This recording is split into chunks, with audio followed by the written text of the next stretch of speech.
Hello, all, and welcome back to the Making Fire podcast. This is a podcast where two longtime besties talk about our favorite TV show, Survivor. This week, we are recapping the finale episode of Survivor 45.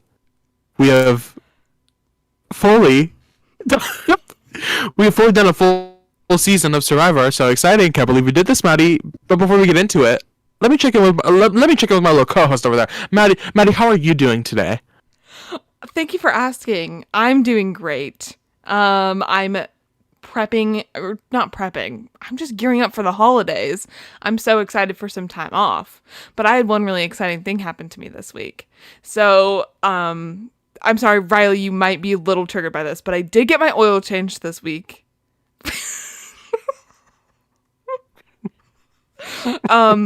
We can come back to that. But I have a pro tip, I guess. Come back to that. It's okay. So I'm getting my oil changed and it comes to the end and I always have a little coupon from my email. And the guy was like, "Oh, do you have a coupon?" And I was like, "Oh yeah, let me pull up my email really quick." And he's like, "If you give me $5, I'll give you my employee discount." And I was like, $5? Did you give him the $5? Yes, it saved me $40. 35. Okay. 35 because of the 5. And he was like, he's like, sometimes people don't. This is all alleged, by the way. No. What if his boss is listening and he gets fired? They don't know where I live. That's so true. Anyways, he was like, "Yeah, it's really 50-50 on whether people will take me up on my offer or not. Like, some people just don't want to do it." And I was like, I would A, rather save money, B, give money directly to you. Like, I don't care. This wasn't like mom and pop. This is like fully. This is a Valvoline.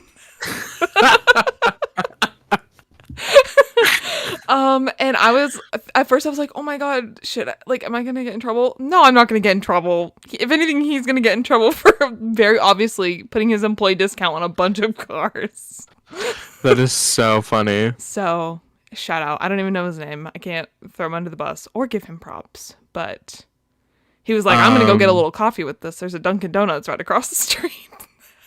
I live. Was he like our age or was he older? No, he was definitely older. Their companies do not play about their employee discount, which is so strange. As somebody that works for a big retail corporation, it is so insane. I have allegedly had coworkers get fired because they be just giving out the discount, and I'm like, besties, you can't be doing that. I had allegedly a coworker get fired because she was putting in her phone number for all the customers that didn't have a phone number with us, and she was getting all the rewards, and they did not like that. So hopefully they don't catch on to him. Maybe asset protection isn't as strong in the oil changing business as it is in retail. Yeah. So we'll see. I don't know. $40 is kind of a lot. Yeah. So I don't know. It's okay. If he's, I don't know. Maybe he's problem. like the manager. Maybe that is his problem at the end of the day. Like, you're gonna get, they're gonna reprimand you for that. Yeah. So, anyways, always carry cash when you go get your oil changed, because you never know. Because what if I didn't have cash? Then what if I had to pay full price? No, thank you. Anyways, Riley, how are you? What have you been up to? I have been up to a whole lot of nothing. I am home for break, and I basically took the last week. It's basically been a week since I started break to just do nothing and sleep in and take naps and whatever.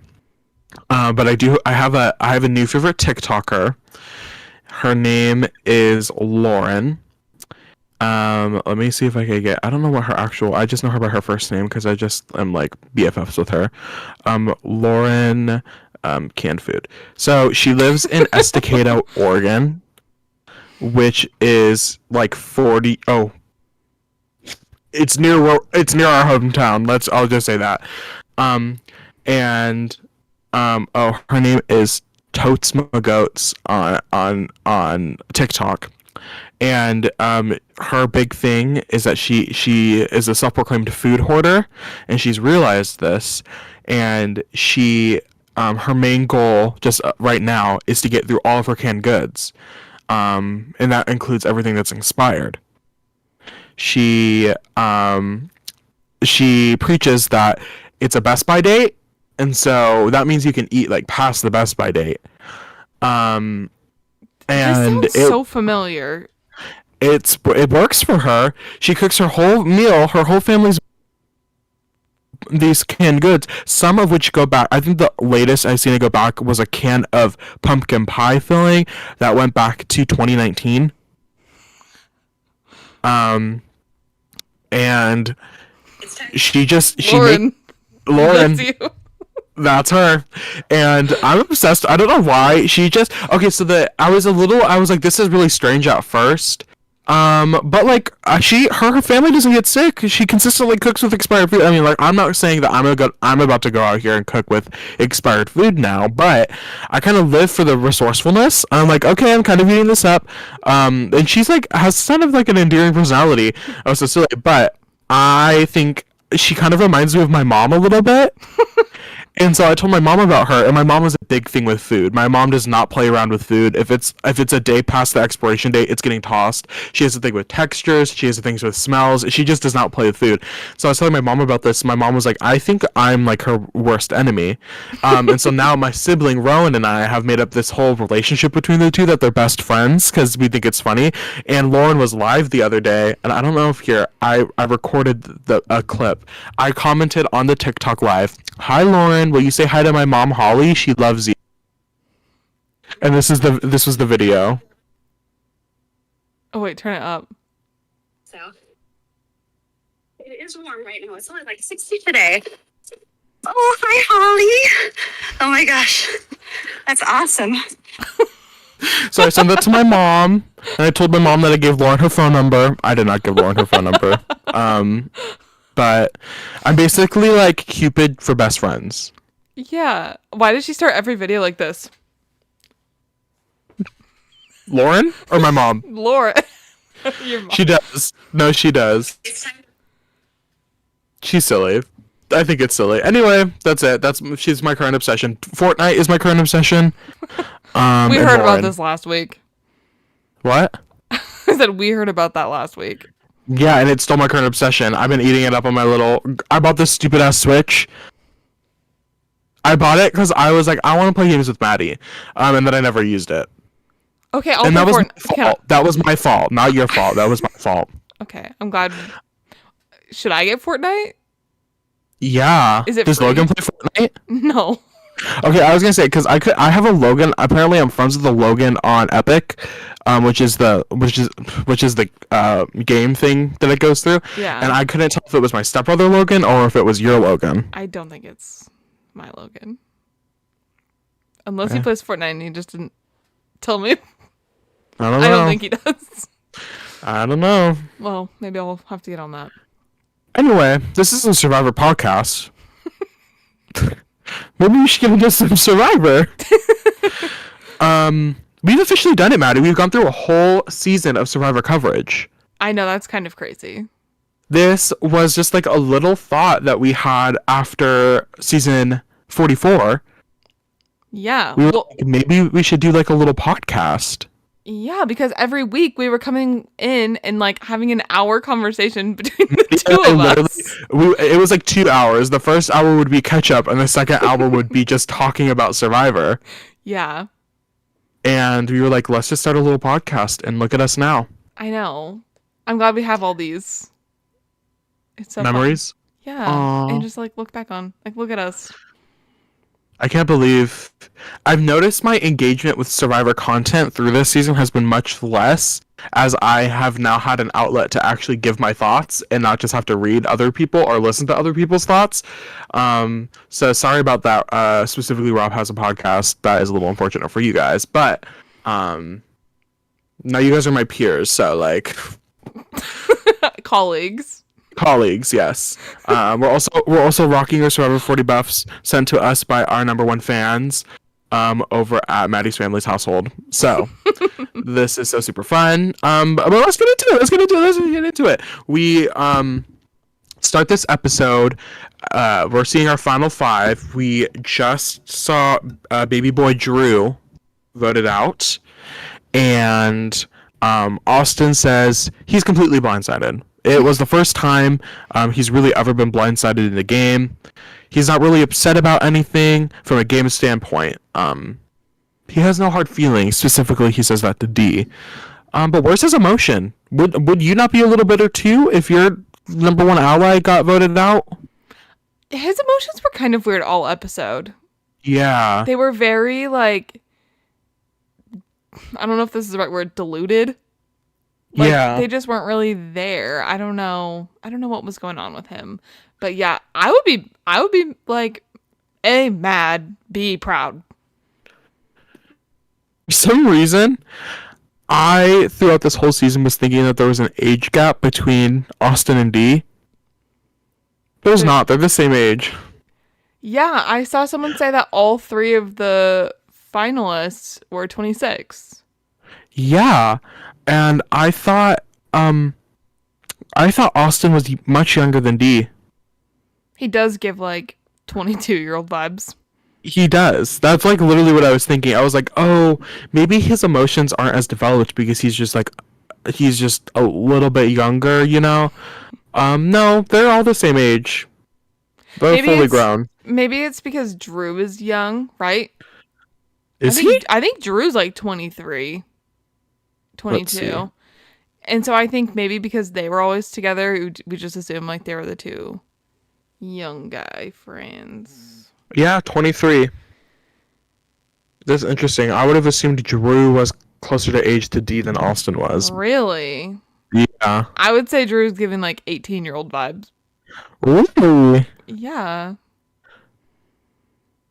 So moving on, I was also thinking about this. He basically tells D that he's not mad at her. Like, he understands what he did, and I feel like that was stupid, because if I'm D and I hear this, obviously the game's over, it's like there's nowhere else to go from here, but if I'm D and I hear this, I'm like, oh, so Austin's not mad if I lie to his face? I'm just gonna keep doing it. Yeah, it's like permission to lie. Basically, it's what it is, and I'm like, that was bold, Austin.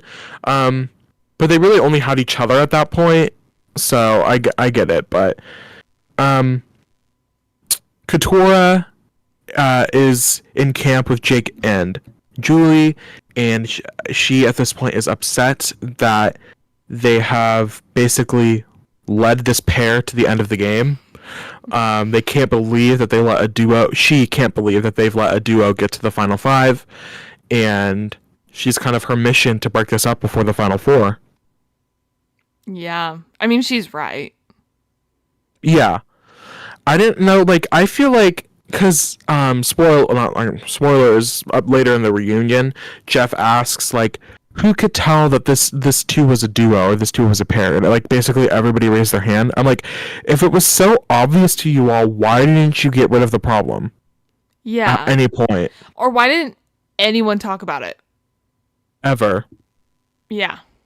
Except for Katura in the last, like, 2 episodes. Yeah. I just thought it was a little strange, but they go to bed, they wake up, and they're sitting on the beach. What a wonderful morning! And then we peer over to see a box on the beach. Girl, it's a counting challenge that they have to do a little early in the morning for a running and counting challenge, in my opinion. I would have taken a page out of Bruce's book and just been like, y'all can do this. I'm gonna just chill, take a moment to let it all in. But the challenge, basically, there's a box of crabs, a box of bamboo. Well, not a box, like a thing of bamboo, and a platform that has coconuts on it. And they have to count all of them, and come back to this box, put the right numbers in. If they don't have the right number, they have to go back out and recount. But it's proven that steady wins the race. Slow and steady wins the race. Because Jake, who decided to take his time, beat out everybody else who was rushing through it, and Jake won an immunity. Not an immunity. He won an advantage in the immunity challenge. Yeah. Which we'll see later. But it was kind of silly. He won. He did the winners. That's how we remember the numbers. I was like, what are you gonna do if there was more than 45? More than 44. Yeah, I know. But also, we know that production ate that up. Being able to do the little edits. Jake did multiple things this episode where I was like, ooh, I know he was doing this, and production was just eating it up. Jake made me laugh out loud multiple times this episode. This was Jake's, other than like the very end, this was Jake's episode. It was Jake. I saw multiple people on Twitter saying that D may have won the spoiler alert. D may have won the tribal, but Jake won the finale episode. Yeah. Slay. Yeah. So we do that challenge, and we then cut to the actual the immunity challenge itself, and it's just like a silly little obstacle course, puzzle, throw. Like we've seen it a bunch of times. This type of challenge, but we find out Jake's advantage is that he doesn't have to do. I guess Jake has an advantage where some part of the throwing of a sandbag, he didn't have to throw as many sandbags as the other people. Like 2 of the 3 were already done. Full, yeah. And then the challenge runs, and we end up seeing Jake flop his reward, basically. He leaves his key at one of his stations, and then he climbs up a wall, realizes he doesn't have his key, and he has to go back down to grab the key. He gets back up and does the puzzle, and then he loses one of his puzzle pieces. Loses it in plain sight. In plain sight. Everybody could see it, including Jeff. Jeff wanted to make sure that we all knew that he could see it. I'm surprised at the end that Jake didn't take the piece and, like, chuck it off. I would have chucked it at Jeff's fucking skull. Jeff Probst, you are crazy for that. Let me tell you. That was insane.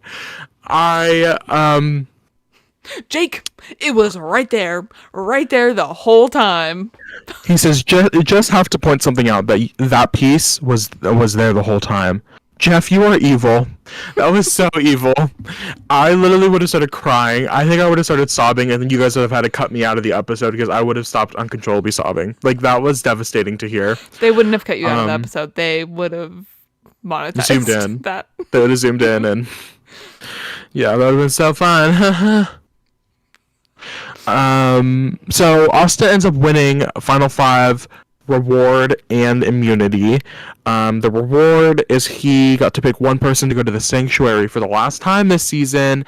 Even though they've been going every single day at this point, I'm like, girl, that when they got the breakfast, the final 3 got the breakfast, I was like, this doesn't mean anything. They literally just ate yesterday.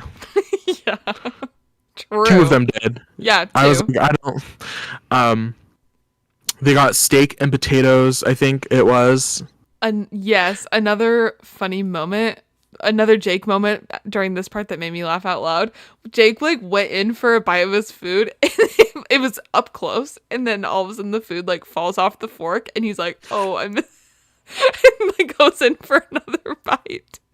But real. That is real. Yeah, that one made me laugh.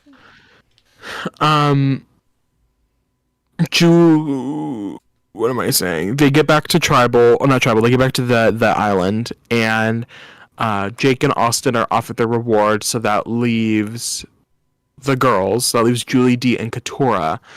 And Julie has this confessional where she's like, I need to prove to the jury that I have some sense of loyalty. I need to stay with Dee at this point. Like, Austin's immune, I need to stay with Dee. And I guess that means we have to vote Katura out. To me, I heard her say this. I heard Julie say this. And to me, I was a little confused. Because I feel like if I as a jury member, would much rather see somebody either 100% loyal or 0% loyal. I don't want to see somebody that's like 10% loyal. Because to me, as a juror, I'm like, okay, so why was I not good enough for your loyalty? Why is D so good and that like so important to your loyalty, but I'm not? That I feel like that's just shit on me. Yeah. I also feel like that jury isn't like they would see that big move and be like, "Oh my god, Julie made a big move." They wouldn't see it as, "Oh my god, she You flipped wasn't on her number one loyal." ally. They'd Yeah. see it as, "Oh my god, that's so crazy. Good for you." If anything, I would want that to be like the catalyst of your game. Like I would want to see that and think, And on a bang. It's fresh oh, in it's a their bang, and minds. it's fresh in their minds. It's like, oh my god, Julie has literally like was the Godfather. She knocked every Yeah. single person out with no remorse, and then she knocked her number one ally out, the person that was arguably in her way, like the last person in her way to winning this game. She knocked her out. The same person that saved her a couple votes ago. Ooh, I would have ate that up so bad if I was on that jury. I would have loved that. Yeah. But that was Julie's thing. Julie was like, I need to work with D at this point because I need to prove that I'm loyal. They and then it cuts to the sanctuary. We get the food falling off the fork, Yeah. and it doesn't even feel like they're there for 5 minutes before Jake tells Austin that he has an idol. Well, right before that, Austin says that he picked Jake so he can get info out of him. And then, yeah, Jake immediately, I have an idol. Austin's like, whoa. Like, not even a second. They edited it so... The editing was silly, Editing was but really funny. I was like, Jake, you... Like... I don't... Why would Buddy. you tell him? Nobody has been much more of a hot mess this season than Jake has. I'm so sorry. It's been fun to watch, but I'm like, at the end of the day, this has been... I was like, you could have done something so juicy. But the thing is this all happens, and they were still on the verge of doing something so juicy. Like, I think it just ended up accidentally happening that way, but still, I was like, oh... It would have been just as impactful if nobody knew about it. It would have been more impactful if nobody knew about it. Yes. I don't know. And then he was like, and I was like, why are you assuming Austin of all people is going to be your savior in this game? I know. You think Austin's not going to tell any? You think Austin's not going to tell D? Well, that also made me laugh when it goes from Jake saying, "Please don't tell anyone about my idol." Immediate next cut, Austin tells D, Jake has an idol. Like, Immediately. And I don't blame him. This is all Jake's fault. Why would you keep that? Okay, yes. Everything that happens in this portion of the episode is from Jake not playing the game well. It's just consistently, I'm like, I loved Jake. I love getting to know Jake and watching him as a character. There was not one moment this season where I was like, Jake, you are the master strategist. At every move he made, the messiest Possible. The messiest yeah. possible decision he could have made. Yeah. Like, when he should have kept his mouth shut, he didn't. When he should have told people things, he didn't. Like, how is he a lawyer? He's a divorce lawyer, I guess. He is a divorce lawyer. Divorce, babes. Divorce. Yeah. It was insane. So then, yes, Austin immediately tells D about the idol. What do we expect? Like, it makes sense. Katora, okay, yeah. So Austin tells D, and then Jake and Katora are talking, and at this point, Katora is assuming that Jake is going to be the one to go. And so she comes up to Jake and is like, I feel like it's one of us tonight, and Jake's like, it's going to be neither of us tonight, and Katora's like, what are you talking about? And then Jake is like, I have an idol. No, I can't. Girl, the point is called a hidden immunity idol. Telling everybody. I don't get it. I don't think he gets it. I don't think he gets it either. I think he just wanted to show off, but I'm like, it defeats the purpose. And everybody knew. Okay, I mean, Julie does end up finding out too, because Dee ends up telling Julie down the line. But Julie doesn't believe her. Julie doesn't believe her, which is that is true. But Couture's like, great, we're gonna be safe. We'll figure this out. At this point, Jake tells Couture. Jake is like, Couture, I want to vote. I want to use my idol, and I want to get Julie out. Because Julie is the person that has been wanting this. Julie and Jake sort of back and forth is so strange to me, because I'm like, you guys need to. I see Julie and Jake going after each other, and I'm like, you guys just need to work together. I don't know why you guys hate each other so much, but it would make so much more sense for both of you to actively work together instead of actively working to get each other out. Mm-hmm. You both are on the bottom. Yeah. If they could have just worked together with Couture, like, that could have been so iconic. Unfortunately, did not happen. Jake wanted to get Julie out because Julie has been actively wanting him out. And Couture is like, so valid. But maybe we should get Dee out instead. Yeah. And he's like, why? And she's like, well, you're just powerhouse player. And she, like, she's in a really good position, and she's done a lot of stuff. And he's like, wait, you're making, like, a really good point. I love, we can actively watch the cogs turning in his head. And you can literally see it happening. Yeah. Like, I don't, by the way his face is, the way he's listening and engaging with the conversation. And he's like, okay, you're making really good points. So Couture is trying to get the flip onto Dee. Because she really wants to break that pair, that duo up. And then we kind of like, there's a weird editing thing going on where we're trying to figure out where everybody else is voting, right? So Julie wants to vote Jake out, and Dee goes up to Julie and is like, we can't vote Jake out because he has an idol. And Julie's like, really? He has the idol? And Dee's like, I mean, there's like a 20% chance he could be lying, but like, he told Austin. And so Dee is like, we need to all vote Couture. The three of us need to vote Couture. And so Julie was like, okay, whatever. And so Julie's like, I'm going to still vote Jake because just in case if something happens. So at this point, Julie is voting for Jake. Dee is voting for Couture. Austin wants to vote. Who did Austin even end up voting? Austin ended up voting Julie because he wanted to.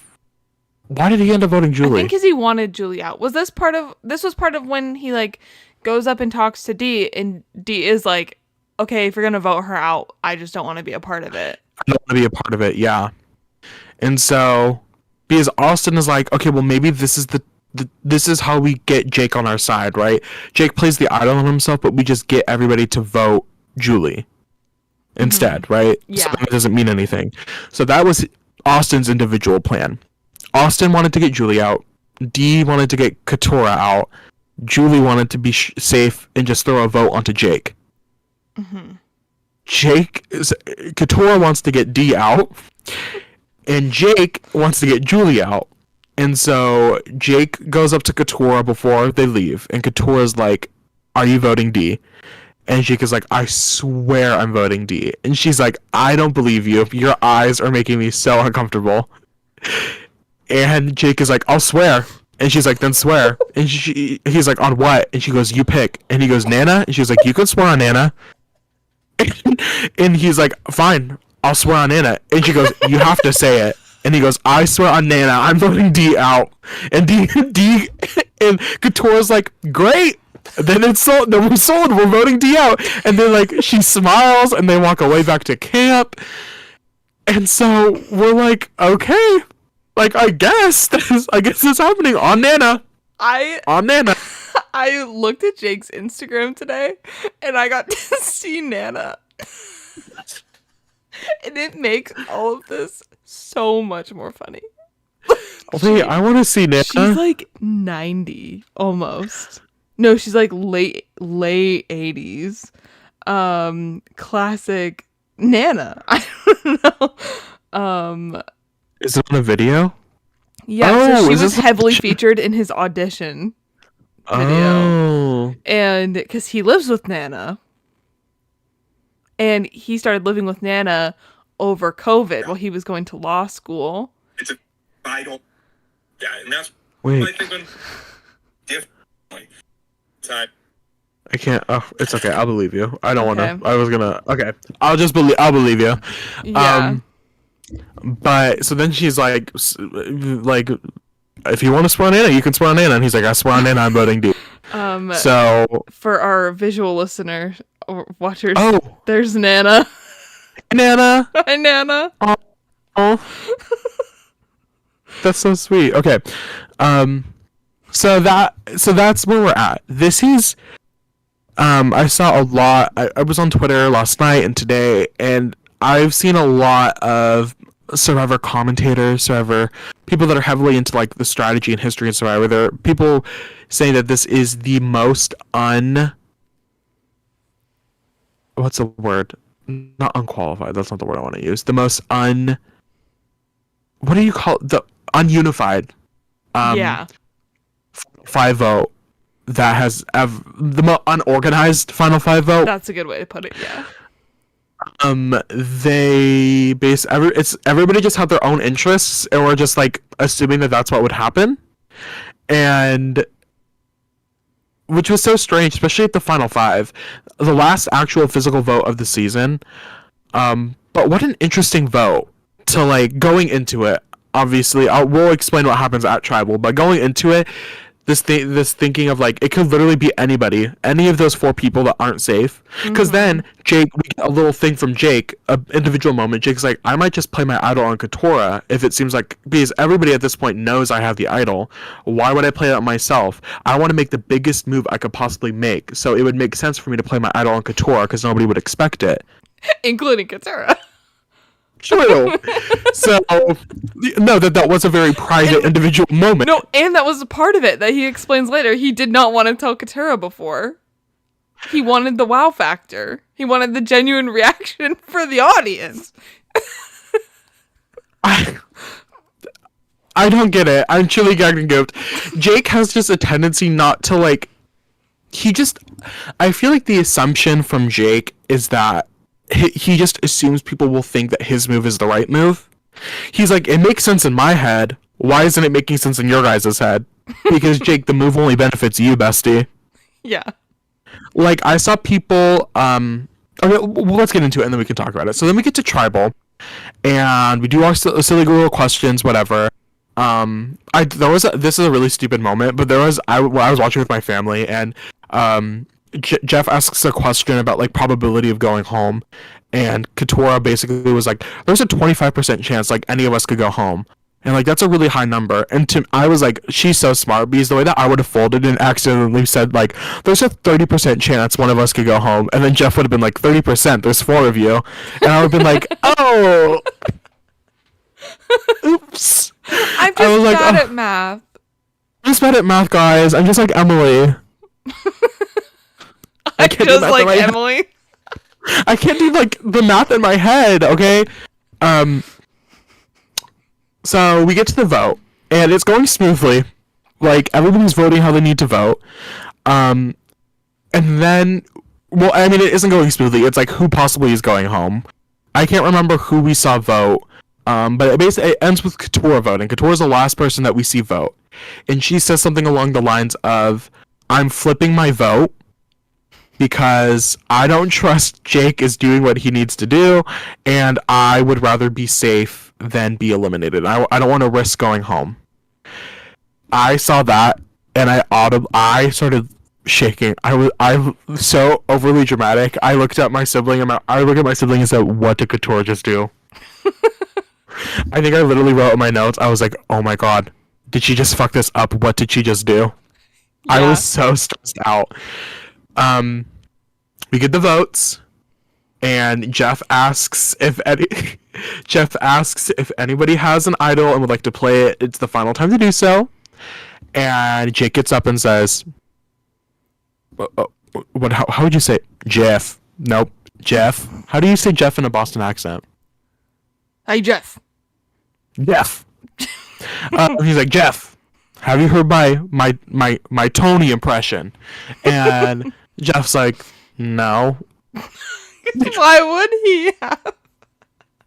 And Jake is like, basically, I forget what he says, but it's like, I'm a whatever. And he plays it on. Well, no, he goes, Jeff, could you validate this for me? Oh, yeah. Good job. That was good. Thank And then Jeff was like annoyed with it. Jeff was like, "Are you playing this on yourself?" Because he says, can you validate this for me? And then Jeff goes, this is a hidden media idol. And then Jake just starts walking away, and he's like, are you gonna play this on yourself? Or like, we weren't really finished with this conversation. He does not end up playing it on himself. He ends up playing it on Katora. Gagged and gooped. Everybody is gagged. Well, I think everybody was gagged in the first place on the jury because they were like, "Oh my god, cannot believe that this man had a idol." Yeah. And then he didn't even play it on himself, which is such a risky thing to do at the final five. What was going to happen? Who knows? Katora gagged, hugs Jake, sits back down. But she's also like, Jeff- uh-oh. Because she knows she just fucked it up. Yeah. And so Jeff reads the votes. Jeff reads the first vote. Katora. Jake. Yes! Yes! Oh my god, oh my god, oh my god. Oh my god, oh my god, oh my god. Second vote. Jake. Oh shit. Literally what happened. Those are the words. Jake literally goes, like, basically he's like, fuck. Oh my god. So it goes 1 vote Katora, canceled. 1 vote Jake. 1 vote D. And then D is like, oh my god. And then a vote Julie. And everybody's like, what? 1 final vote. Revealed. It's Julie. Julie gets up and is like, damn. Gets her idol snuffed. Jake looks over at Katora and is like, dude, not cool. You made me swear on Nana. You made me swear on Nana. Gagged and gooped. Oh, there's also Julie when she's getting up. She like gives Katura a hug, I think, and she's like, "You should go to law school." Katora gets a lot of that. Yeah. I feel like I remember her having a conversation with I don't remember who, but I feel like she had said something at one point that was like, I've been thinking about going to law school, but I'm not sure. Because I was like, there's a lot of people that engaged with her this episode telling her to go to law school. And I was like, I don't feel like we got... Times. I was like, this is odd. This is weird. Like, unless she had a conversation with them where she was like, oh, I was thinking about going to law school. But, yeah, that was cute. That was sweet. That made me, that made me feel happy for Katora. I was like, oh, that's so nice. But dude, you made me swear on Anna. Julie goes. I fully thought that Jake was about to idol himself out of the game. Yeah. I thought that Katora was gonna put a vote on Jake. Yeah. And which I guess doesn't make sense now that I'm thinking about it, because why would be she? Okay, so here's the other big thing. Okay, get into this. She votes on Jake. Reflecting on it now, it doesn't make sense why she would have voted Jake, because she assumed Jake was playing the idol on himself. Oh, this is I think one of the big conversation after this episode, right, is the what if Katora had voted D would have been voted out, and the winner of 45 would have been booted at the final 5. Yeah.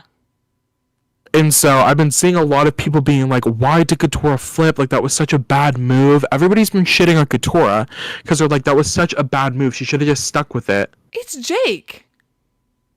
I don't In my opinion. Jake has proven multiple times throughout this season, specifically, that his and Katora's relationship is not as solid as it could be. There's been multiple times where he's proven that the relationship is not good. Katura even said this. She, one, is like, that was about self-preservation. If you were going to flip on me, you should have told me that. And I would have voted differently.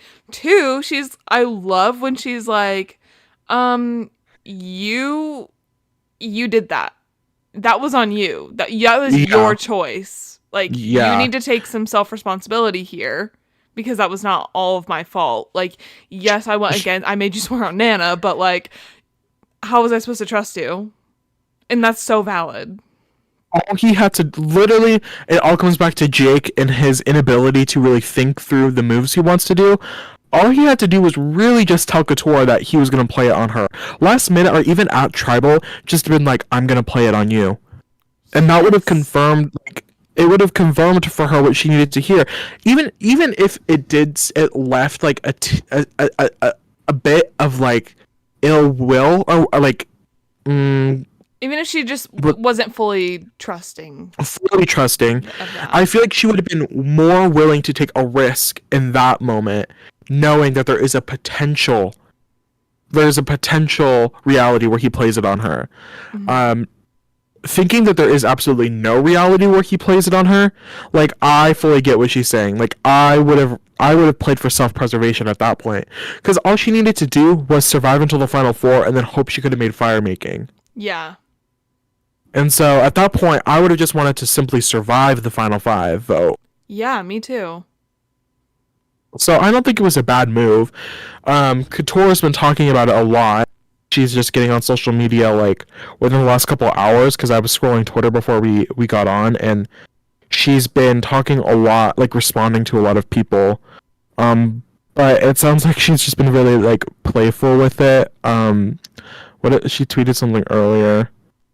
She said, "Y'all, Katora fumbled the bag. She gave away $1 million. Me, guys, I literally think about this every time I pay rent." Okay. Like, she knows it wasn't a great move, but I think she's at terms with it a little bit.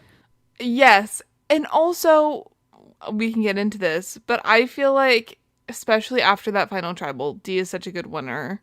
And I'm glad it was her out of them, you know? Like, yeah. I don't think I would be as happy. Like, I would for Julie. But I don't know. I'm like fine. I'm happy with the outcome. And I don't know. I don't think there was a world where she would have won anyways. Katora? Yeah. So I don't think. Yeah. I think it was. I don't know. I mean, I would have been interested to see what the I don't. In a world where if she's up against Austin, I don't think she wins. Julie.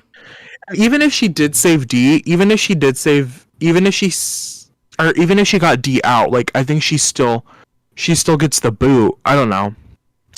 Yeah. I think Katora's endgame wasn't great. I think it was a good endgame. I think she played good. I just don't think she positioned herself very well. No, I agree. Which I don't think was necessarily her fault. I just think the Reba 4 had such a grip over the endgame that she kind of just had to work. I would rather be in the final 3 with bad positioning than not be in the final 3 at all. I would rather at least have a chance, you know? Yeah. Yeah. I think the whole Jake playing his idol and Katura thing is mostly just like really funny to me. And like how just poorly that went down. I don't think it really did much. It was so poorly planned. Well, because I think there was a really iconic from San Juan del Sur, a really iconic Final 5 idol play where the winner of that season, Natalie Anderson, goes up to the podium and looks back at Jacqueline and says, "Did you vote for who I told you to vote for?" And Jacqueline's like, "Yes." And Jacqueline didn't know that Natalie was going to play... Natalie Anderson? Is that her name? Yeah. Natalie. Yeah. With the twin? Yeah. Yeah. Twinnies. Jacqueline didn't know, and maybe that's what Jake was going for. Was sort of replicating that move. It's one of the most iconic idol plays, one of the most iconic like finale episode moments, right? Is this final idol play that really put Natalie in a great position to win the game.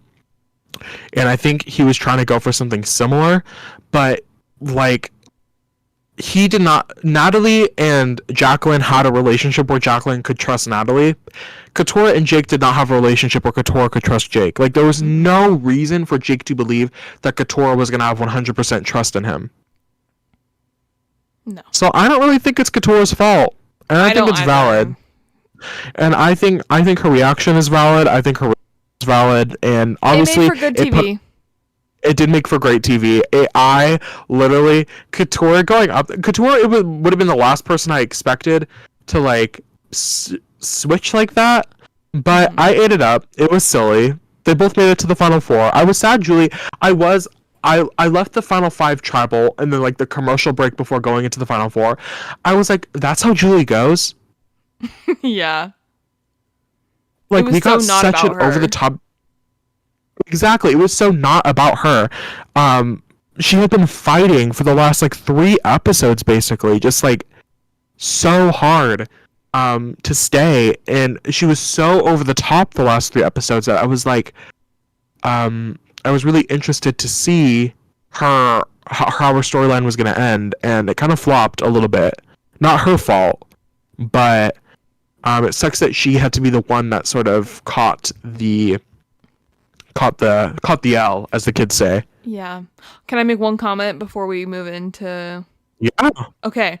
I was thinking about this because I was kind of like watching the clock while watching the episode, and that section of it was right about an hour.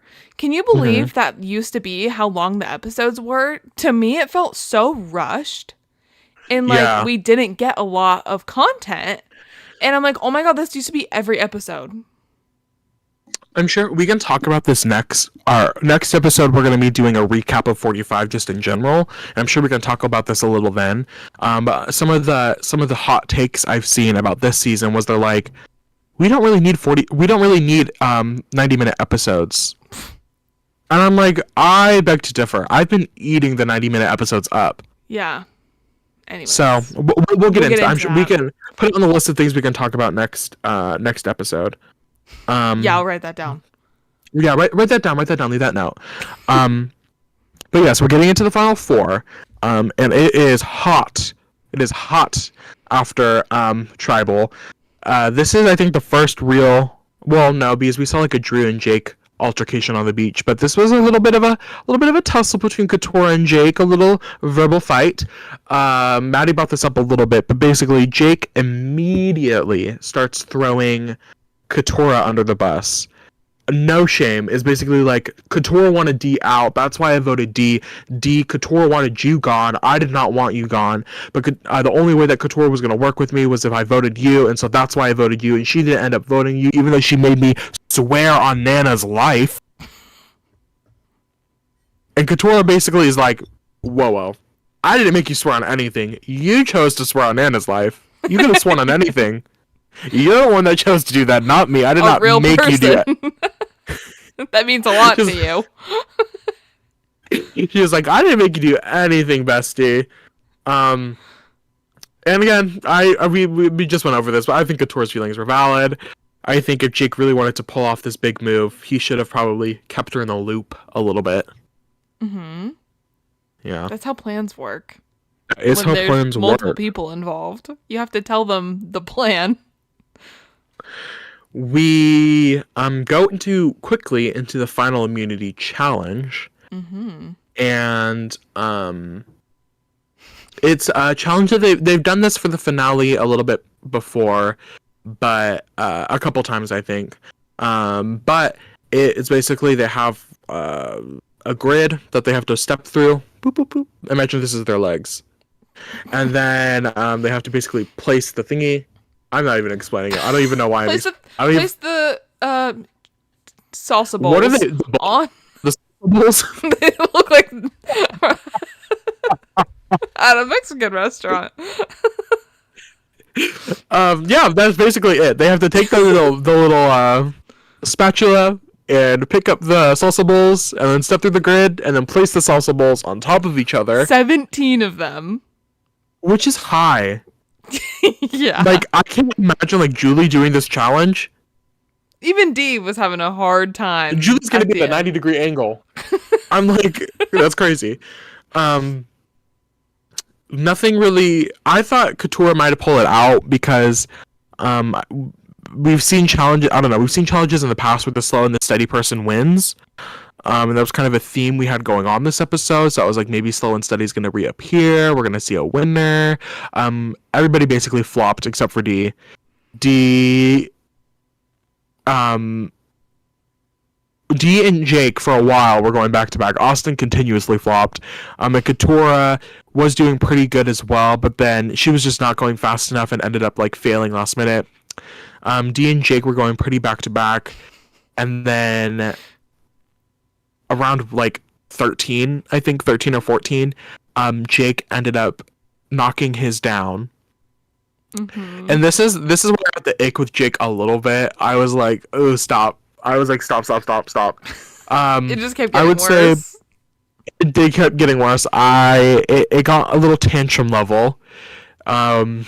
Jake was really upset that he knocked over the bowls, and he had a lot of bowls. He had to pick them all up and bring them back to the beginning, and he was really mad. And Couldn't so do he it just all in one proceeded. trip. He had to do it in multiple trips, and he got so pissed off that he just started stepping on the challenge. This challenge for the I'm assuming y'all watch. If you didn't watch the episode and you're just watching our podcast, the thing was on like springs, like trampoline springs, and so it would like wobble and whatever. And Off so the ground, Jake like attached to off the ground. poles. And so Jake was just stepping on it, which was causing the springs, because the thing is not meant to go that low to the ground. And so he was just, and he wasn't even doing it evenly. So he was just stepping on like the left side of it, and he was stomping on it. And Jeff is like, Jake, be careful. If you break the challenge, you're out. You're done. And Jake doesn't even like acknowledge it. He proceeds to grab the things and stomp on it on the way back, instead of like lifting up his legs how he's supposed And he's to. mad. And he was mad. He then proceeds to break one of the springs and broke the challenge. And Jeff said, Jake, you're out. You're done. And Jake's like, that's crazy. That's crazy. Like, he's upset about it. He's like, he didn't say this, but he's probably like, well, how did the challenge break? And I'm like, bestie, you literally, you were doing things you were not supposed to. You were acting like a 5-year-old. I'm so sorry. Yeah, he was. It was giving very much toddler having a temper tantrum, which I understand. I can understand him being upset because it is just one thing after another with him. Like, nothing went his way this whole season. Literally nothing went his way. And so I could just imagine that being like the cherry on top, right? Because he was close to winning. And yes, he was, which definitely made it hurt more. But he also has just like consistently messed up, or not messed up in challenges, but like tried to bend the rules. And Jeff has to be like, Jake, stop Multiple doing times that. in multiple challenges, yeah. This is like the third challenge this has happened. He did it once before with his arms. He did it once on like the little plank thing. And now this. If I were Jeff, I'd be like, you're done. I don't, like, it's so upsetting. It was upsetting to watch. It gave me the ick. I was like, oh, this is not how I want his story to, like, wrap up. And he flopped a little bit. Mm-hmm. D killed this challenge. Not even close. Not even, she blew it out of the fucking water. She ate that challenge up. So happy for her. She won her 3rd immunity.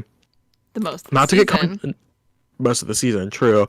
Not to get controversial on the podcast, but I personally hate the American Dream, and to this is just like my no, I'm not gonna say that, but I hate having to talk about the American Dream, and the fact that they were highlighting it. Let's chill a little bit. I'm glad D got to have a moment. If you guys want, we can have a separate podcast on why Riley hates the American Dream, but we'll save that for another time. But that was Dee. Dee had that heartwarming moment with Jeff. Jeff was like, "What does this mean to you? This final win?" And Dee, her whole storyline this whole season, she was like, "This is for my family. This is for my loved ones. This is like what I was meant for." Mhm. And I was happy for her. It was a heartwarming moment. I was happy for her. Me too. I'm trying to think, girl. I was thinking, talk a little bit about Romeo. Mm-hmm. I was trying to think because this new era of Survivor has come out in a really really interesting part of my life where like Maddie and I were in college together when seasons 41 and 42 were airing, so we got to watch those like live in person together. We've talked about that a couple times on the pod, but I was just thinking about how for the 42 finale, because you had just graduated the week before, and for the 42 finale, Yes! you and our friend Anna At a had slumber party. you were already down here, but Anna had come down, and we had a slumber party, and we watched the season 42 finale together, and because it was Jonathan, Marianne, Mike, and Romeo. And quickly Marianne and Mike were out of the challenge, and it was Jonathan and Romeo. And because the way my living room is like situated, it's like living room, and then my parents' room is right behind our living room, and so my stepdad was asleep in his room, and we were trying to be like on the DL a little quiet, and we were like, "Fuck, it's between Romeo and Jonathan. Like Jonathan's gonna win the whole season." Because And Jonathan is like this huge guy, really Yes. like good at challenges for anyone who has not watched that season. And Romeo is like a twink. Little twink man, which is fine. Love you, Romeo. We were rooting for you. the and your Galaxy print shirt the Galaxy Prince hoodie. hoodie. Yeah. Live for it. And so we were like, fuck, like Jonathan's just gonna win this. And then out of nowhere, Jonathan dropped the challenge and Romeo won. And that moment will be imprinted in my head because I remember laughing so hard that I almost passed out. The air left my body so quickly. It caught me so off guard. I was just not expecting it. And Romeo won that challenge and took Marianne, and I was like, this is literally like fan fiction. There's no way that this is really happening. I remember that moment. I think I had like my feet up on the coffee table or something, and I like slammed my feet down, and then I like kicked the coffee table really hard and like stubbed my toe. But then we were just like trying not to scream because your stepdad was asleep. And that was such an iconic moment. That was so funny. That whole finale was so It was crazy. I was just thinking about it as I watched in that same couch watching the 45 finale. It was so good. Anyway, so D1, which was super exciting. And then we basically not as exciting as Romeo winning, but it's fine. True. D wins, and so then for the next like 10 minutes, we get a bunch of fire discourse. Making fire. True. So true. The Making Fire podcast talking about making fire discourse. I don't think you and I have talked very much about our opinions on fire making as a twist. I don't think we've done it. Oh, my flashlight's on. A lot. But we can also dive into that like in a recap, or we can do it now. I don't really care. I was just gonna say, yeah, we can talk more about twists next episode or whatever. But I was just gonna say that I hate the pleading to make fire. Yeah. I don't understand it.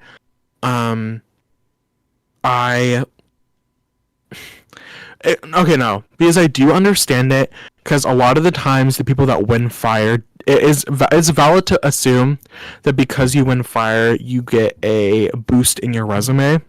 But it doesn't. Not really. I don't understand it. It doesn't really add much to your resume. I think only once or twice, really, since the instating of fire making as the Final Four twist has it like actually made somebody win the game. Like it was enough. It was a big enough like resume boost to bring somebody into the winning. It got them enough votes. Mm-hmm. But in my head, it does not make. If I was a jury member, I would not. I would not give my vote to somebody who begged to be in fire and then won. No. To me, I'm like, you're stupid. Why are you risking your game? You want to make fire so bad. It's such a dumb, risky move. There's so many elements that come into fire making that are outside of your control. Wind, the other person's ability to make fire. Yeah. Like the elements, where you're sitting, like there's just so many outside elements that you cannot control that to me it's basically like it's like saying that you want to go to rocks without like the drama of going to I don't know, like it doesn't make sense to me, and I don't get, and I feel like it's mostly men, and we can have this conversation another time too, but I feel like it is mostly men who feel like it will boost their resumes enough that if they make fire, but I'm like, it is not gonna, like, Jake thought it was gonna do something for him and he got 0 votes. yeah. Like, okay, you get a resume boost. Jake, you get a resume boost if you win, but you're still sitting next to Dee and Austin. It's more just a little confidence boost, and to feel like you It is did something at the end when you maybe didn't the rest of the game. In my humble opinion. I think that opinion is right, and I think it's strange. It's mostly men. It really never is women that beg to go in. It is mostly men that are begging to go into fire making. Carson that did it last season, right? Carson and Heidi did it last season. Yeah, but didn't Carson like ask to do it? He like gave up, or was that Heidi? I feel like it was Heidi. I can't remember. Maybe it was Heidi. I don't remember either, if I'm being 100% honest. But it's strange. It doesn't make sense to me. I don't like it. If I was a jury member, I would not personally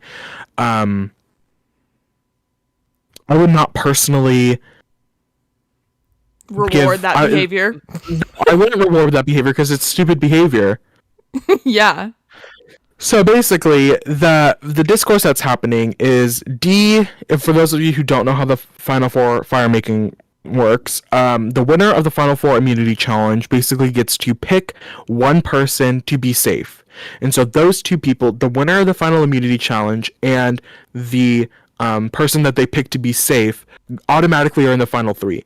The 2 other people have to then make fire, which in this process, you're building up a fire big enough and hot enough to burn a rope.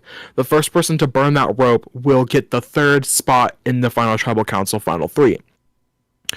This has fluctuated in the past. Sometimes the final immunity challenge person puts themselves into fire. And there's a bunch of there's discourse in just like the Survivor community on like what spot is the best spot to have. Like, do you want to be the person that wins the fire?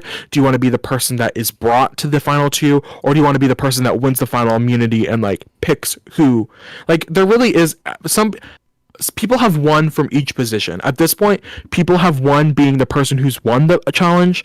People have one being the person brought to the end, and people have one being the person who won fire. Like, it really, it doesn't really matter.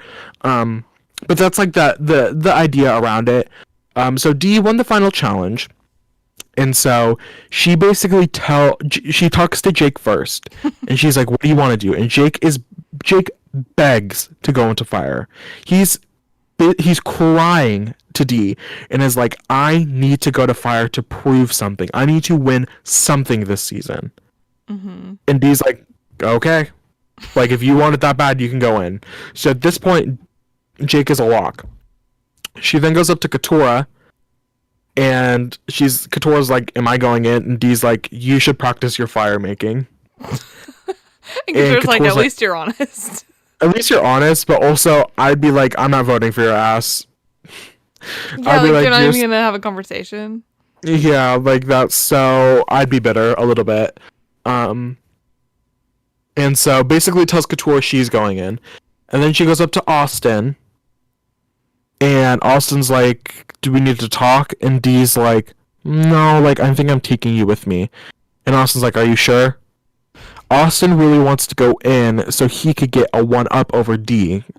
He wants to have a boost in his resume, and he feels like D doesn't want to give him this chance or this opportunity because he thinks D doesn't want him to have a 1-up on her. I thought a huge part of it was that he wanted to make sure Katurah did not make it to the final 3. I think Was a cover. obviously I think that was a cover. I think he really just wanted to have one more thing on his resume. But I think that was a cover up. So that's the conversation that they're having, and so then it cuts to like Katurah and Jake practicing, right? We see Katurah first. Katurah struggling with it, and then she takes a breather, and then she starts doing it. And she has this really good. She has a really good line. I didn't write it down, but it was basically like, I don't give up. Like, I'm Katurah. I've never given up. I'm not giving up now. I'm just going to take a breather and keep going. And I'm like, oh my God. Katurah has had some great lines. I've probably said this multiple times this season. Katurah has had some great winner lines where I'm like, I can just see her winning this game and them just using this line as a clip in her winner montage. Like, it was so good. Spoiler alert, she does not win, but I thought it was really good. I ate it up. So we see Katurah sort of doing really well with fire, and then we cut to Jake, who is flopping hardcore. And Austin's like, he's worse at this than I thought he was. I gave him too much credit. And Dee's like, fuck, what are we gonna do? So Austin tries to help Jake a little bit, sort of figure it out. Which, again, I feel like we see this multiple times. We see this a lot where it's the person that's like saved helps the like, I don't know, the helping of people doing fire, I feel like takes the fun out of it, because then it feels like we're just rallying up against one person, and I'm like, it doesn't feel, I don't know if fair is the right word, but it doesn't feel as natural when Jake gets all the help from Austin and Katurah doesn't get any help at all. Yeah. Also, Like, what? My thoughts on this, I've obviously never played the game, but I don't understand how people go into the game not knowing how to make fire and also last the entire stop mimicking me. Anyways, I don't know how people make it to literally the final 4 and don't know how to make fire on the camp. I would be like, just in case, learning that the whole time. I also feel like it's not suspicious when you're just like throughout the game, like, oh, let me learn how to make fire. Let me help make fire. Let me like do that. I think there is a strategic element. I think you're right. Like, there's a way that you can go about it that isn't obvious. But there's also, at this point, fire. People know that this is what the Final Four is going to be, and we have seen people get eliminated because, I think most notably, they get her on the podcast. I've talked about her, I think, like 3 podcasts in a row now. Janet from Island of the Idols. She infamously got voted out at call Janet up. Yeah. Yeah, I'll do that. Mm-hmm. Flashback to when Janet got eliminated in season 39 and Rowan sobbed. Sobbed. We had to like turn the volume down on the TV and be like, Rowan, are you okay? And Rowan was like, no. And I was like, oh my God. Anyway, sorry to expose Rowan. Janet got voted out because she was so good at making fire. People were like, nobody wants to go up against her. And so there's a little bit of strategic, like, you don't want to show your cards too much, but there's also you're right, there's definitely a way you can go about it. Like, every once in a while, just like double check that you know how to do it. Exactly. Don't let like Janet make all the fire. Like Heidi last season, I remember that being a thing with her. Yeah. People were like, I don't know, Heidi's like really good, and then she's like the fastest fire maker ever. Yes. Yeah, I don't think you need to be like chief fire maker at camp, but like also just know how to do it. I feel like you just should. Definitely. So we're with Dee, and Dee's the decision she's making right now is, what is worse? Is it worse that Jake? Is it worse risking that Jake loses against Katora, or is it worse risking Austin winning against Katora and him having a resume boost? Is basically the decisions she's trying to make, right? So I ask you the same question: what would you have done? What do you think is riskier, and what do you think was better for her in that situation? I almost like that she's like, no, Austin, I'm gonna make the decision here. You don't have a say. Like, sit down.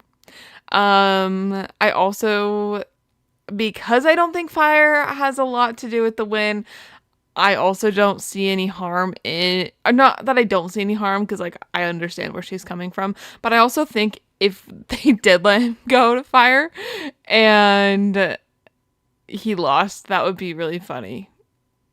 But he seemed like, yeah, he just seemed like too confident in it. So I think I would take Austin, maybe. I don't know. Yeah, I think I would. If you know that he's good at making fire, especially compared to the other two, I think I'd just take him. He's probably going to end up there anyways on the final 3. Yeah, you take him and then make Jake go into fire. Yeah, he can go into fire. Yeah, that's what I would have done too. I would have rather have risked Couture winning against Jake than Austin winning against. Yeah. I don't think Dee ever really considered taking anyone else, like for a brief moment, but I think it was mostly just editing and like trying to incorporate how other people felt about it. But I think the whole time she was like, I'm taking Austin. Yeah, I think that makes the most sense.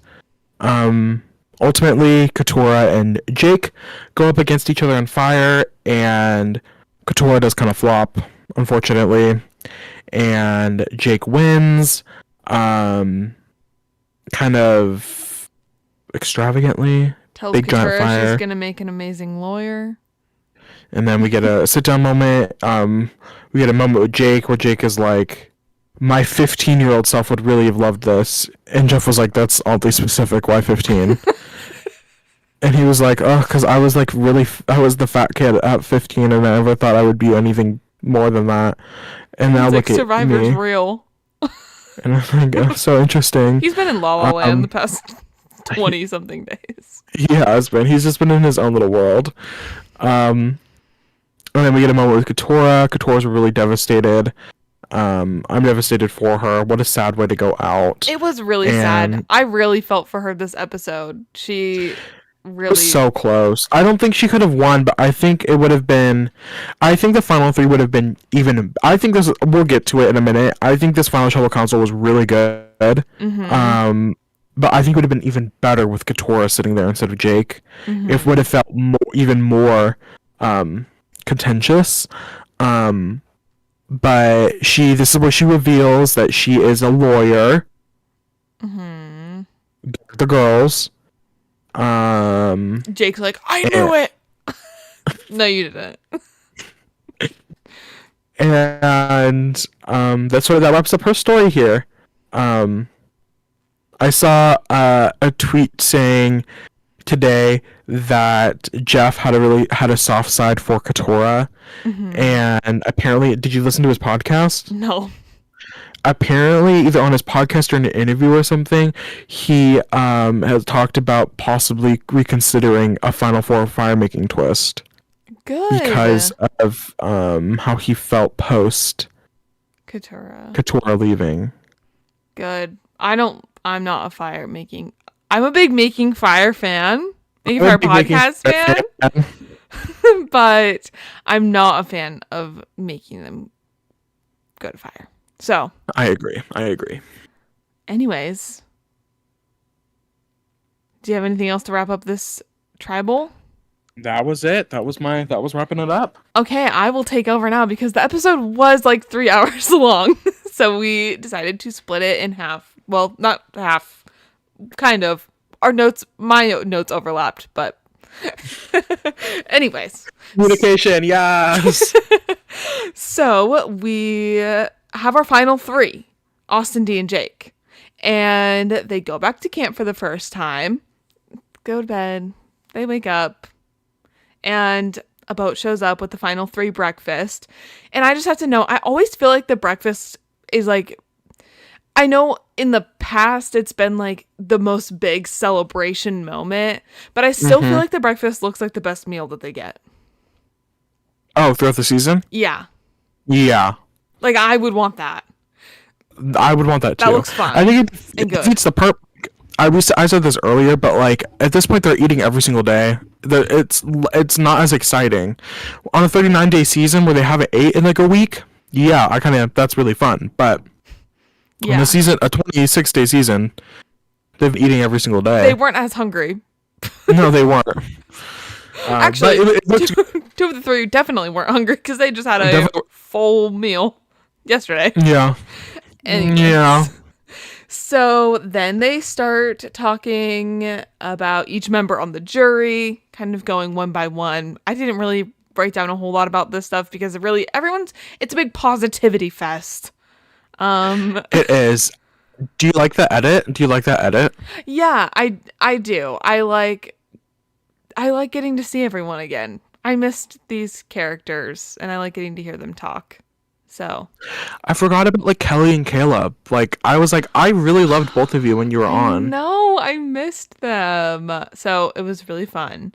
I'm gonna take a wild guess and say that each jury member talked about each person on the final 3 and then just edited it to pick one. But I didn't even go into that because I feel like we just hear the obvious things. Caleb talks about Jake. I'm not even gonna go into it. Really, only 2 people don't get edited to say anything specific. Bruce says his vote will go to someone who owns their game. Classic Bruce comment. And Katura talks about voting for whoever has the strongest gameplay, and she doesn't want to see passive gameplay. I like that we heard that from her because she was such a recent boot that it made more sense to like wrap things up. Bruce's comment was just like, okay. Bruce. So Bruce and Jake were both in their La La Land this season. So much so. The original Survivor, or not original, but like the original 39-day Survivor, when they used to do they would go on the big path and they would get the name tags and then they'd stop at each one. I forget like that. Fallen Solo. I forget what it's called. But yeah. Like they would yeah. Fallen Comrades. I think that's what it's called. Yeah. They do that in the orgs. I think this is a good medium. I think like rebranding it into a new thing. I kind of like this. The only negative is like we don't hear anything about the pre-jurors because I feel like I remember them including pre-jurors in. They did, and they were like, "Oh, she was so nice." Because like we don't know anything about her, but I like this. It's a quicker paced version of it. And I like that they include the jury's like talking heads. Like we get to hear what they're thinking going into the final tribal. Like that's really exciting to me, and I really enjoy that.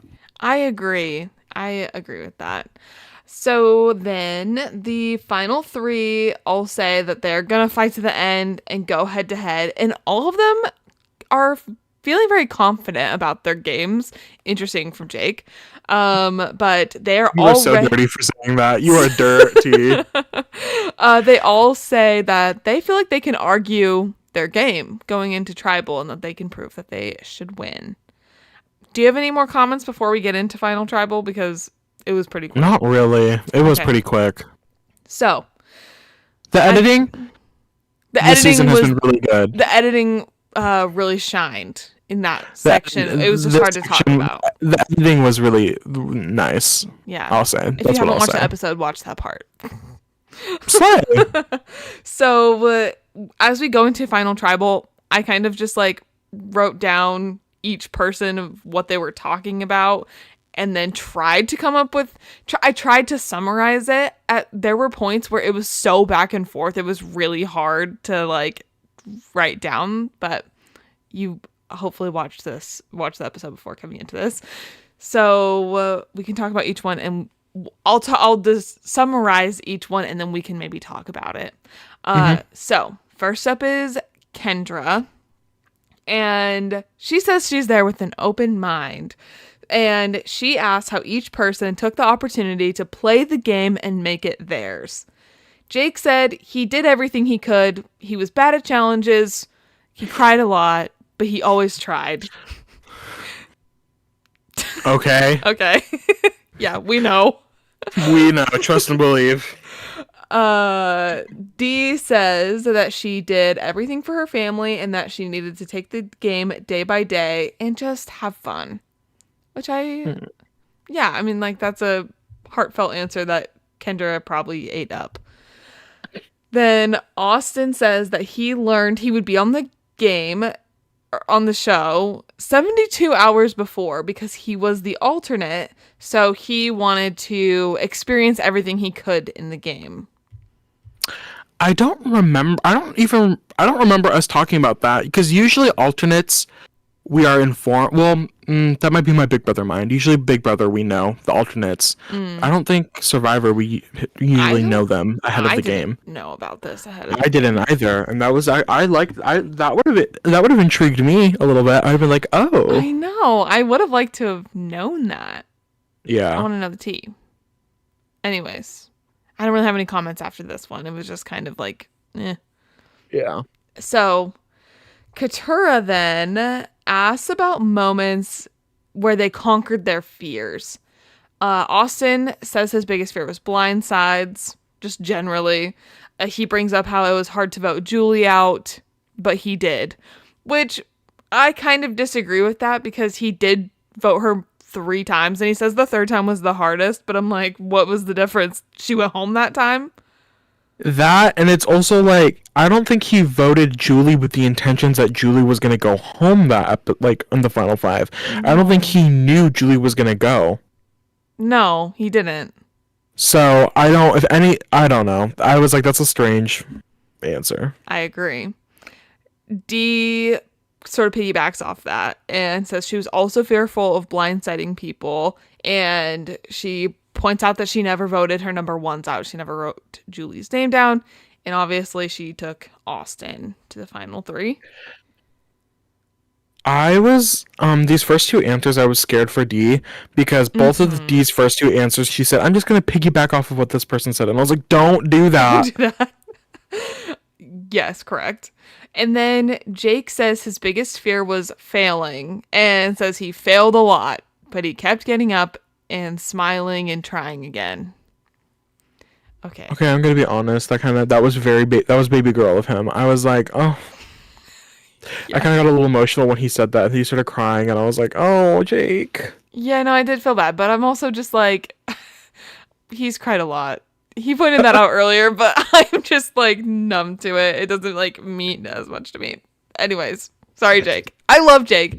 I think he brought so much to the season in terms of like comedy and goofiness, which is what I look for in a character. I don't need them to be like good at the game to like them. But he has just like cried a lot. So anyways, then Drew asked what Dee and Austin brought to the Reba 4. And I love, this is where it starts getting really good.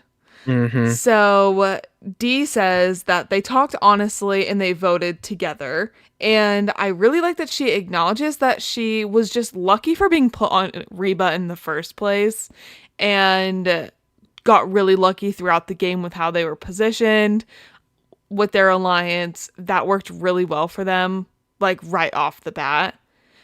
So I really liked that she acknowledged that, because I think that is such a big part of her game that like is why she made it so far, just like to begin with.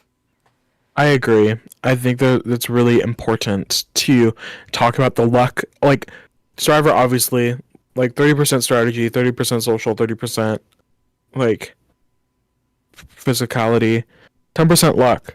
I think it's more than 10%, but still, I like her acknowledging that. It felt very honest. I agree. And I yeah, like I said, I thought that was really good. She did well talking about her game. So then Austin says that he agrees and that he worked to make the alliance stronger and he worked the hardest out of all of them. And that got a little bit of a response out of D. Yeah, this is when it like switches. And it is very much they're like battling now. Yeah, D basically disagrees with that. And she talks about her strategy more. She says her strategy was made when there was a tribe swap. This is also where it got really complicated, going back and forth really fast. Yeah. So I did not pick up on every comment. Austin goes back and says his biggest move was the Kelly vote to give him the full amulet strength, but then he also talks about bringing Emily in. D comes back again and explains like bringing Katura in. She also explains the Kendra vote from her perspective. Austin says he was the only person to ever have his name written down. And like he did that through positioning himself well throughout the game. Which I do agree with that part. I do, but then when it's also like D only got her name written down, I think, at the final 5. I don't think she had gotten her name written down before that. I don't know. And D was only written down because she was a big threat. And I'm like, D could argue the exact opposite, but she was like, at least I was a big enough threat to have my name written down. Like, yeah, people that were would have scared been of a me. good. That would have been a good But comeback. yeah, She didn't need it. It's fine. she didn't need it. You're right. So then Emily asked Dee for a time where she used her brain instead of her heart. And I thought Dee did have a good answer for this. She's like, those are intertwined for me, and being too logical can hurt you and make you overthink things, which is so true. And she just wanted to be authentic. So, period. True. I thought It that was good. authentic. That was a good answer. And I do think being too logical makes people overthink things and not play. Oh, Me. you. It's okay. Me too. Then Caleb asks Jake, what did Jake do that Caleb didn't do? Because he wants to know why Jake made it. Oh, This yeah. felt kind of backhanded. He wants to know why Jake made it so far when he didn't, which is understandable but really funny. Jake says he focused on relationships, and then Drew's like, no, you're selling yourself short, and you did try to make big moves, but like you failed at them, or like they just didn't work out. And Jake agrees and says that the other 2 people he's sitting next to in the final 3 did not try as hard to make big moves like he did. They just had a better position than he did. I think, valid. I can see Jake trying to take stabs because I feel like you can always tell when at what, like, it's pretty rare that a final 3, all 3 are equally vying for votes. Like, usually it's going to be one person's a go and it's going to be 2 people that are really, like, having a power struggle, you know? And you can quickly tell. I think Jake had really good answers to Kendra's original question and Katura's original question, but he's just quickly, as soon as they start getting to the actual like nitty gritty of gameplay, that's where Jake started fades into the background. Jake had a great narrative and great story, but he just did not match up to where Austin and Dee were strategically and like gameplay wise. And so I think at this point, this is when he starts to fade to the back, and it's really he's just there for a good time, not a long time. And I think that was him trying to get back in the game, back into it a little bit, but it just didn't work like it needed to work. Yeah, I agree. I'm glad they included him in a question because then after that he's very much not included. Yeah. Then Kelly asks Austin about his execution of using advantages throughout the game. And Austin talks about how he didn't have to use his idol until the end. Emily had a great pushback to that, saying, okay, well, you didn't have to use your idol on yourself. You're right. You could have used it to save your number 1 ally. Yeah. But you didn't. Why? Or basically, like, why didn't you do that? Yeah. Yeah. Basically. And what did he say? He's like, I didn't think it would make a difference or something. Is this where it goes into Dee's big, like... No, that's next. Oh, okay. But then after this, Dee does say that knowing all the info was more important than having an idol in a lot of cases. And True. that was a good point. It was a good point. Yeah. She didn't need advantages to get her through the game. So she's really eating this up. She was eating it up. So then we get to like the final conversation section. And Julie then asked Dee and Austin about the showmance. And is it real? Was it just for strategy? Like, what was it?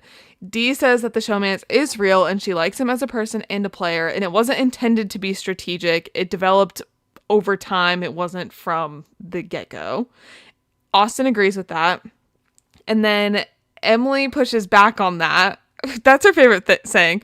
I'd like to push back on that. She did it on the barge. She did it in this like 3 times. She was like, I just want to push back on that.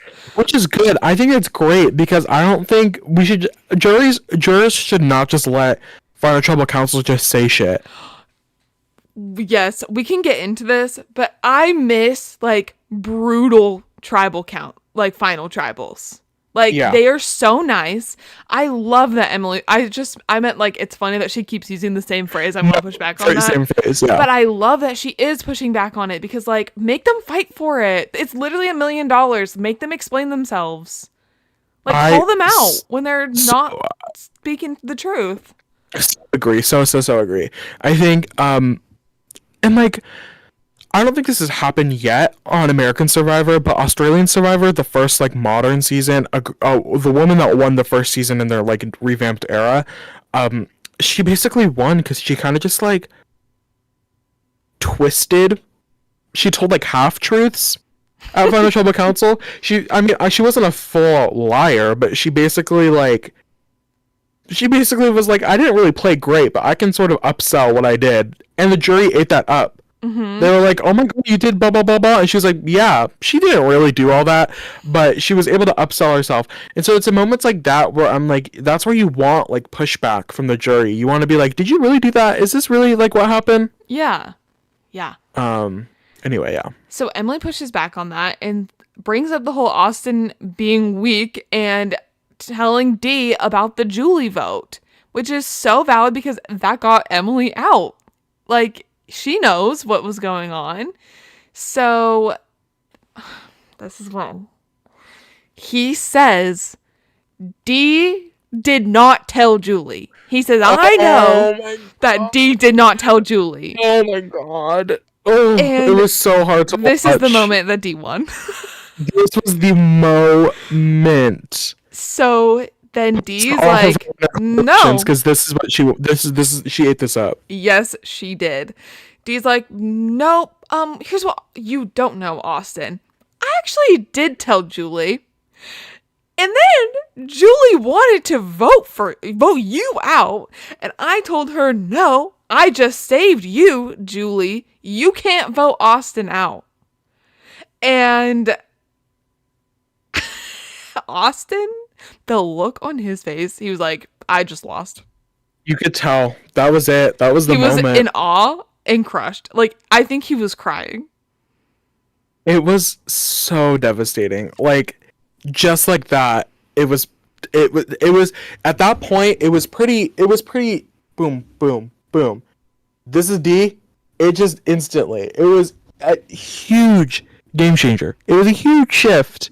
You could just feel the energy. I can't believe after that, we'll get into the votes. I can't believe that 2 people, I understand Drew still voting for Austin. I can't believe, well, maybe Bruce was one of them. I can't believe after hearing that Kendra still voted for Austin. I'd be like, oh my god, D1. I was wanting to see a unanimous vote so bad. Like, she deserved the unanimous vote so bad. Bruce was bitter because Dee called him out. Mm-hmm. But I don't get Kendra.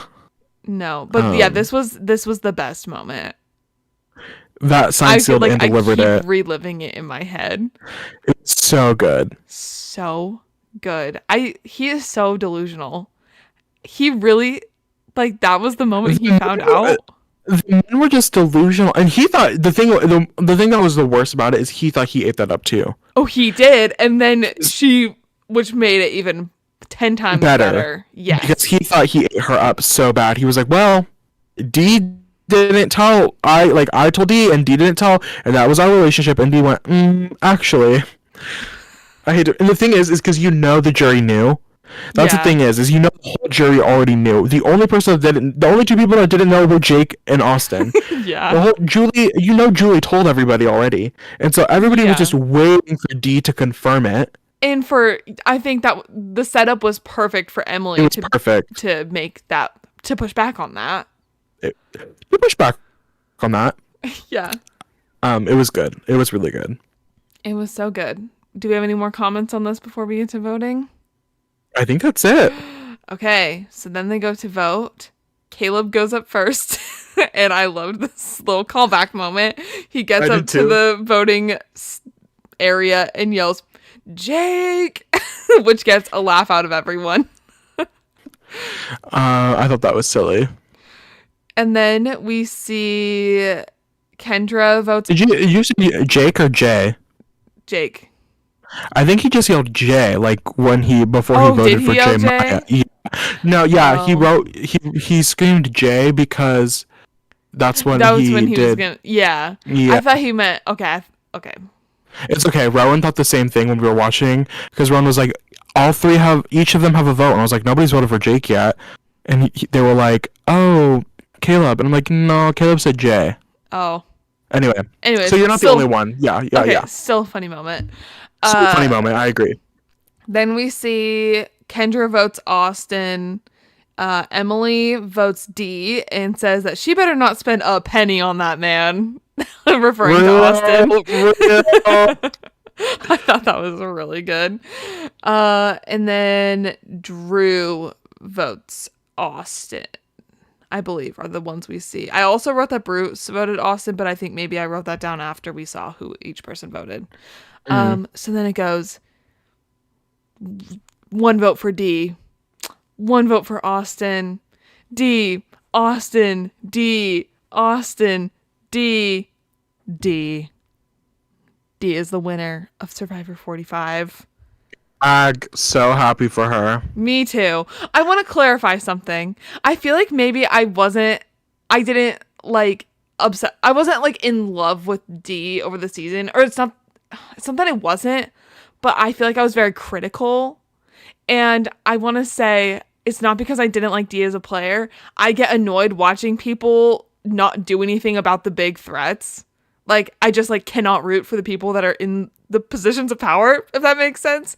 But I'm very rooting for the underdogs. Yes, well, I'm always wanting the drama and the chaos of it, and it frustrates me when people aren't trying to get those people out. So I'm so supportive of Dee winning the game. She was really in control of it the whole time. I loved it. I think, well, I agree with you. I'm very much in the same position where I like power dynamics. I like seeing power shift. I don't like watching a season. Traditionally, I don't like watching a season where the power is just held in one position the whole game. But she killed it. She was likable, which I think is hard a lot of the time for these people. She was likable. I enjoyed watching her. I enjoyed her dynamic. She was herself. She played an amazing game. Great game. I think a lot of how I thought about her was also from a viewer perspective because I was seeing everything.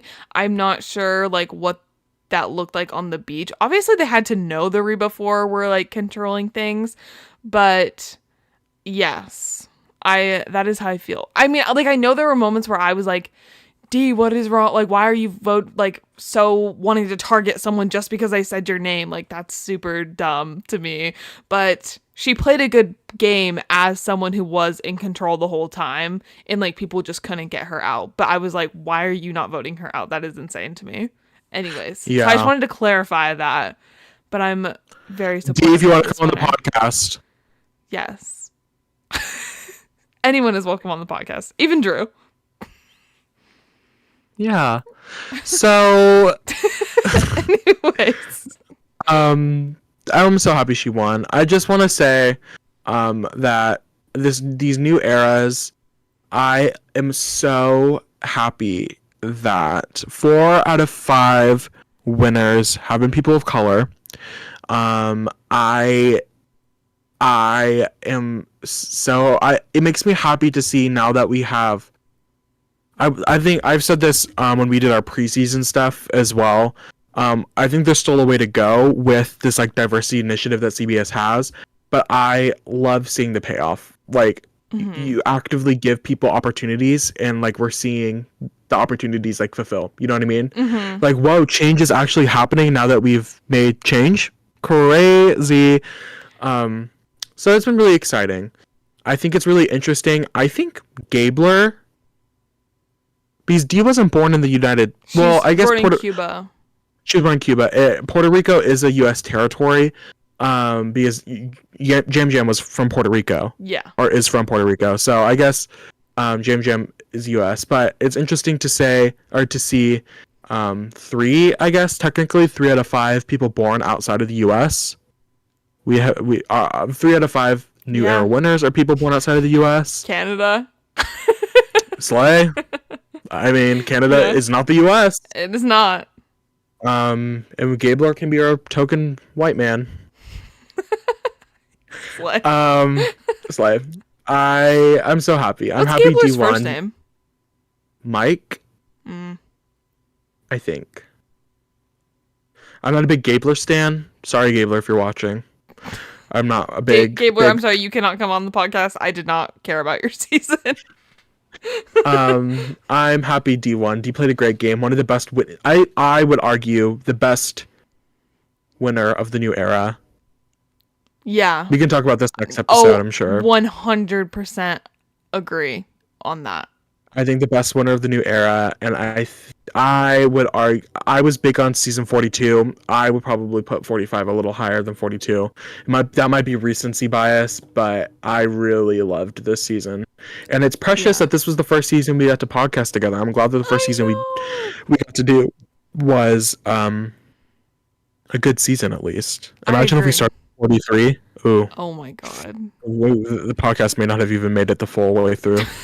No. It might have dropped off around episode 3 when I did in real life. Anyways, do we want to talk about the reunion? Yeah, we can. Oh, you told me to take notes on it. We can take no, let's talk about it. I had to sit through the whole thing and take notes on it. I watched it. And I don't usually watch the reunions. I'll usually just get the clips after because I hate the reunions. But what were some of your standout moments from the reunion, Maddie? I'll just kind of quickly go through it because my notes are not organized to have big points. Okay. So, let's see. Oh, one of my favorite comments was before they get into the reunion, they're still celebrating Dee winning, and Jeff says, "We have another Survivor showmance. Maybe it's Fiji. Maybe it's astrological. We'll talk to Kendra." That was funny. Then it's the closest vote of the new era. Thank God. I'm loving a little bit diversity in that. Yes, like Dee definitely deserved to win. However, it was so much more fun to be literally on the edge of my seat. Like, oh my God, is Austin gonna win this? That would be crazy after that tribal. And I saw a lot of people that were like, "Oh, that discredit Dee's game because Dee like unanimous, blah blah blah blah." And I'm like, no, I don't think it's a discredit to Dee's game. I think it's a credit to Austin's game. Yeah. That he was able to sort of, and I don't think we need to devalue Dee's winning game by uplifting Austin's losing game, you know? Also, I think it's good that there was competition. I do too. I'm glad there was a little bit of competition. I don't think that this was the winner it deserved. Like, I think, honestly, you could argue any of the last 4 winners, you could argue there should have been more competition in the winner, in who ended up winning. Yeah. I don't think Dee was the winner that we should have seen the competition. Like, Erica, Marianne, Gabler, and Jim honestly there should have been more of a fight. Yes. But I'm sad that it was Dee's because I honestly feel like in my heart of hearts Dee should have been a unanimous winner, but I think that it's still good. I like the competition and I agree with you. I think it was a good way to spice it up. Yes. So then Jeff asked Emily, I'll go through these fairly quickly.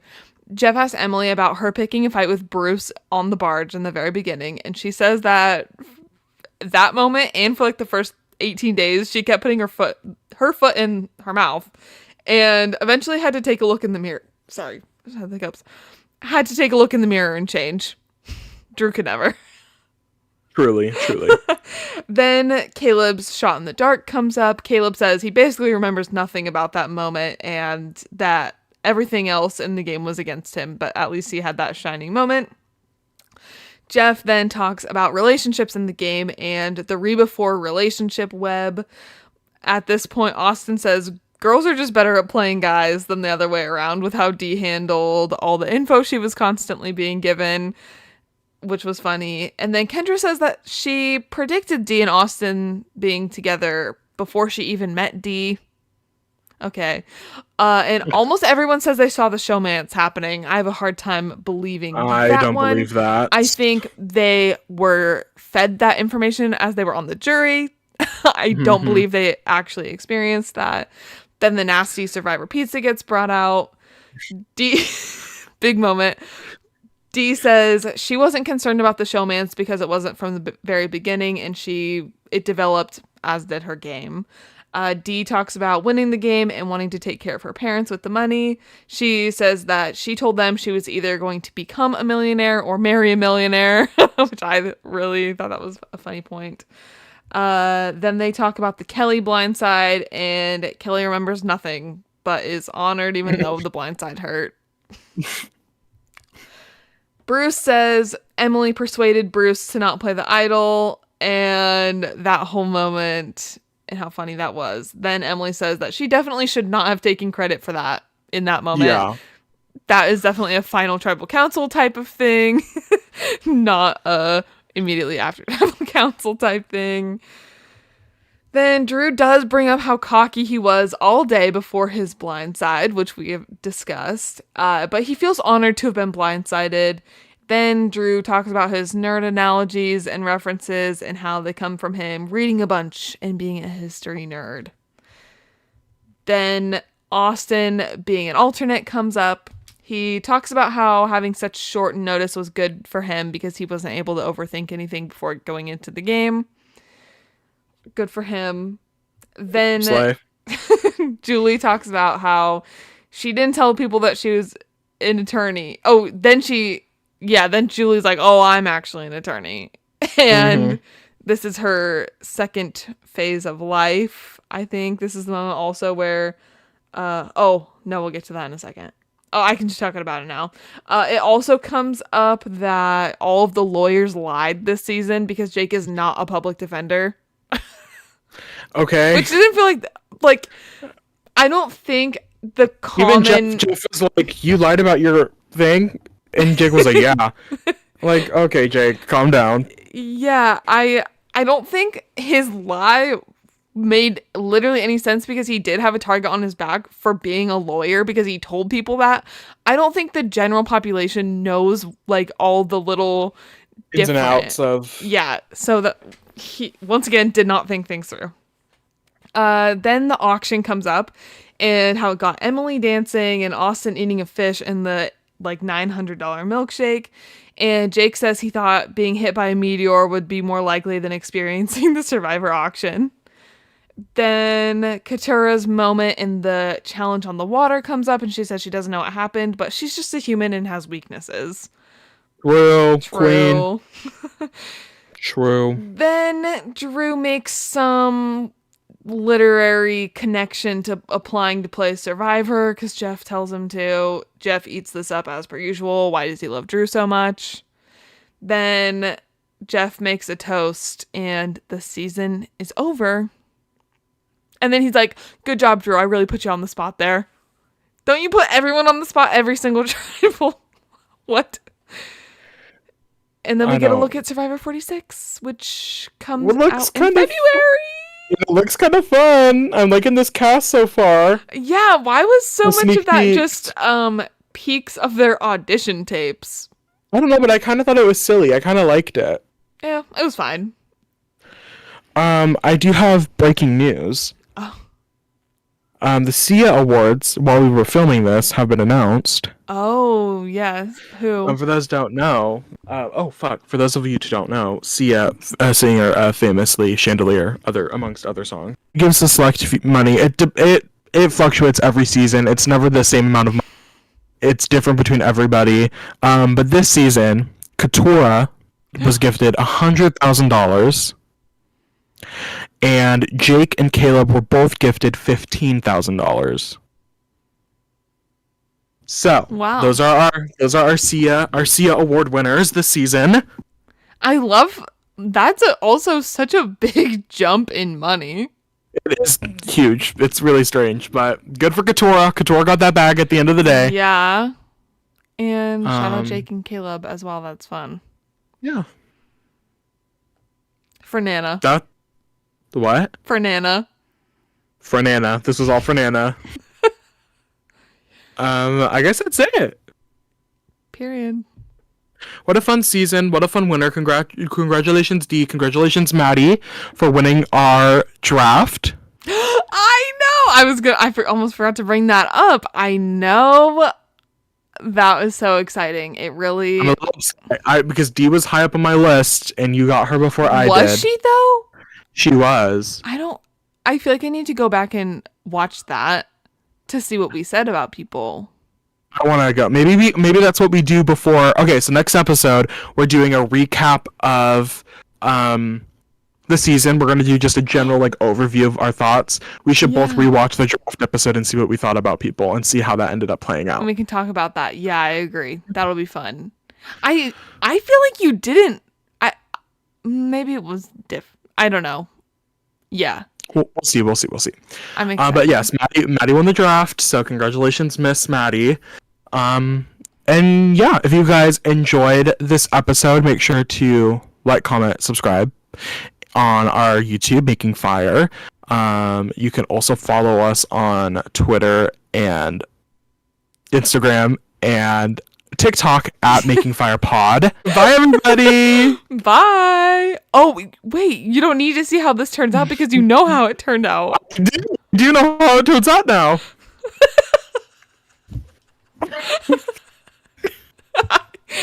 Wow. Smooches.